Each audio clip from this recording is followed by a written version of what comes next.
تو ویئرس کیا کرنا ہے، یکم تا 9 محرم کہ یہ ہیں ابھی بھی دن ہیں، جن لوگوں نے نہیں کیا تو یہ سب چیزیں یہاں پر میں نے مینشن اچھے طریقے سے کر دی ہیں۔ جو لوگ چاہتے ہیں کاروبار میں وسعت چاہتے ہیں، رزق میں ترقی چاہتے ہیں، اولادیں نرینہ چاہتے ہیں، بچوں کے رشتوں کی وجہ سے پریشان ہیں، تو وہ جو بھی مطلب آپ کی پریشانی ہے وہ آپ کو پتہ ہے آپ کی پریشانی ہے، اس سے ریلیٹڈ جو ہے وہ آپ کیا کر سکتے ہیں، یہ سب چیزیں یہاں پر مینشن میں نے کر دی ہیں۔ ویڈیو ہو جائے گی جناب بہت لمبی، اس لیے سب چیزیں نہیں بتا رہی۔ آرام اور تحمل کے ساتھ چیزوں کو پڑھتے جائیں اور اپنی جو ہے ان دنوں میں ان کو شامل کریں اور زیادہ سے زیادہ عبادات کریں اس کے علاوہ بھی۔ اور پھر یوم عاشورہ 10 محرم کے بھی اعمال جو ہیں وہ مینشن ہو گئے ہیں کہ آپ نے کیا کیا کرنا ہے، وہ بھی نیچے مینشن کر دیے گئے ہیں۔ ان کو جو ہے وہ آپ نے اچھے طریقے سے جو ہے خوشی اور خضوع کے ساتھ، دل کی گہرائیوں کے ساتھ ویورز اپنی زندگی میں ان چیزوں کا امپلیمنٹ کر لیں تاکہ آنے والے جو دن ہیں وہ آپ کے خوشگوار ہو سکیں۔ تھوڑا سا ٹائم نکال لیں، تھوڑی سی مصروفیات جناب کم کر دیں، اور اگر کچھ پانا ہے، کچھ پانے کے لیے جناب محنت کرنی پڑتی ہے، اور رب تعالیٰ کو محنت ہی پسند ہے۔ تو پھر ویڈیو پسند آ جاتی ہے تو جناب کر دیجیے گا چینل کو سبسکرائب، لائک اور شیئر، تاکہ سب کا بھلا ہو سکے۔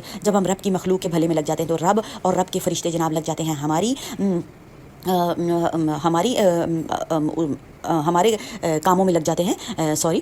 تو ویورز بس عبادات کریں اور اپنی زندگی کو آسان کریں۔ زندگی بہت شارٹ ہے، کچھ پتہ نہیں چلتا آج ہیں اور کل نہیں ہے، تو ہم نے کچھ اعمال بھی اکٹھے کرنے ہیں۔ تو ویورز دعاؤں میں اپنی بہن کو بھی یاد رکھیے گا۔ دیجیے اجازت، اللہ حافظ۔